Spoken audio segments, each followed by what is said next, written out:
You want to know a recipe for shit? Take a movie, put it on NES, and you got yourself some shit. But let's go even more extreme. Let's take one of the best movies ever made, Jaws, by one of the best directors, Steven Spielberg.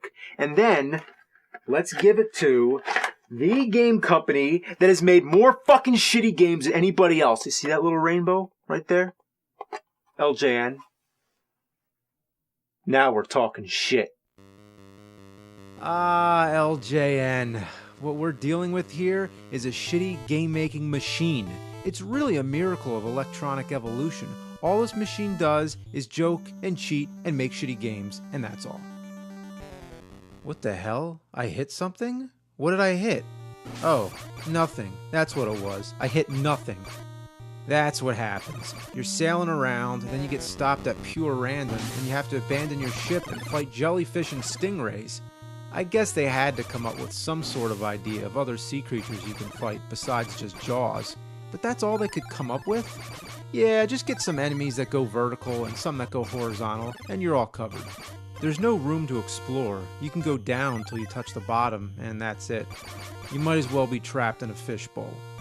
All you're doing here is killing time until the game decides you can go back to the boat. Then you can sail around again until you hit something else. It's sort of like RPG style, where you run into battles at random.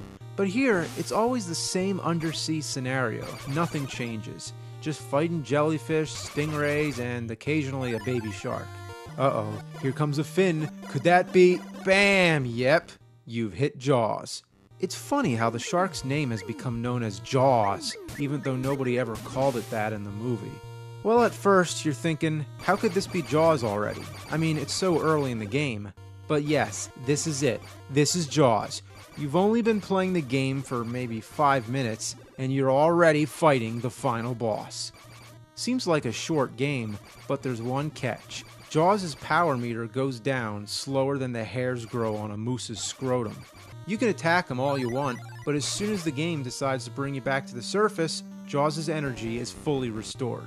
The only way to beat him is to level up your power so that you can inflict damage faster. You get power when you reach one of 2 harbors located on opposite sides of the screen.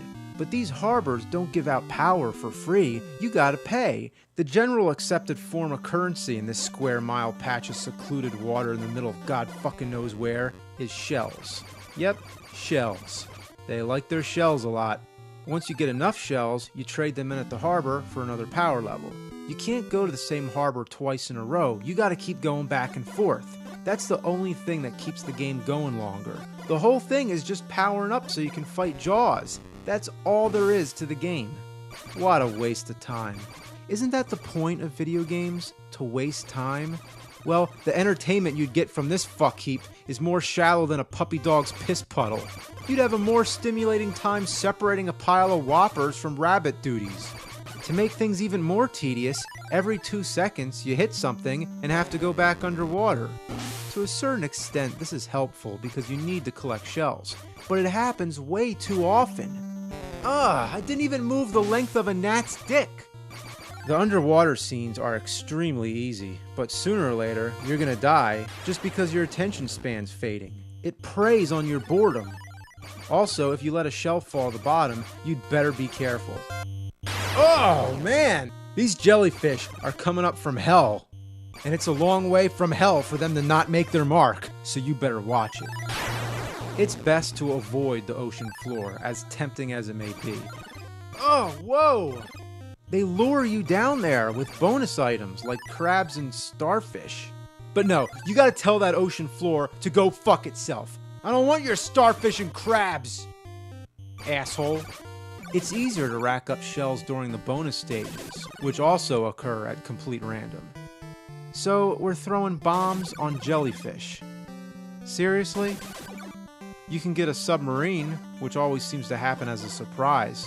It's one of those tiny orange submarines. Yeah, you know the kind that are smaller than people and have an unlimited supply of torpedoes? As soon as you're ready, you fight Jaws. If you stay on the top of the water, Jaws can't hurt you, but you can't hit him either. It may be a glitch. I wouldn't be surprised. After you drain Jaws' energy, there's still one last part of the game, where you have to stab Jaws with the tip of the boat. It's like the 4th movie, Jaws the Revenge. You have to wait for him to be at the right spot. It seems like something that just happens out of pure luck. Ugh, smile, you son of a... And that's all there is to this game. We're gonna need a bigger ass to shit out this fucking turd.